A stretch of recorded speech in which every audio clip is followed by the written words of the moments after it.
One of the things that led me personally to study nutrition was my poor digestion.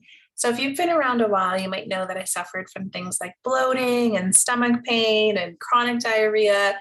I had really every symptom you could imagine over a period of about 15 years. And so, one of the things that I have done is really work on my nutrition. As you can imagine, even studying to become a holistic nutrition consultant helped me make leaps and bounds in my health. Everything from understanding nutrients to including more supplements, really learning what kind of tests to get, working with both my doctor and a naturopathic doctor, as well as other nutritionists to really help dial in my health. And I've learned so much over the years that has made a difference for me. And there's not one thing that I could say, really hit the mark, other than just the general idea of starting to learn about my own gut, my own nutrition, my own struggles, and starting to understand the different things. Now, one of the things that has happened is that I had been diagnosed with SIBO, and that's a small intestinal bacterial overgrowth.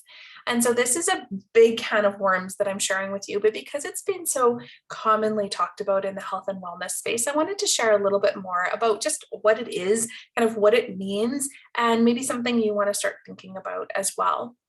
And so I am now feeling great. I have made, like I said, leaps and bounds in my health. I'm feeling so much better. But now I work to support other women who are struggling with their health. And I help them get going in the right direction to start feeling their best as well. So this week, I'm sharing just a blog all about SIBO.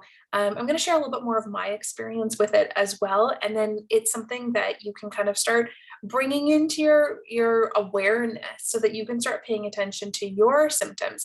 Now, this blog is not here to diagnose you. It's not here to tell you this is what you have. I just want you to start being aware of some of the words and the terminology and some of the things that can happen to our health.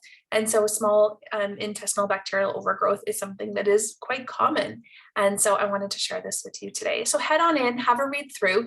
Now, whether you have SIBO or not, there's actually a really yummy recipe in there that I wanted to share with you for bone broth. And bone broth is something that's very healing for all of our guts. So, I've included a recipe in there for you as well. So, give it a try. Let me know what you think, and I cannot wait to hear from you.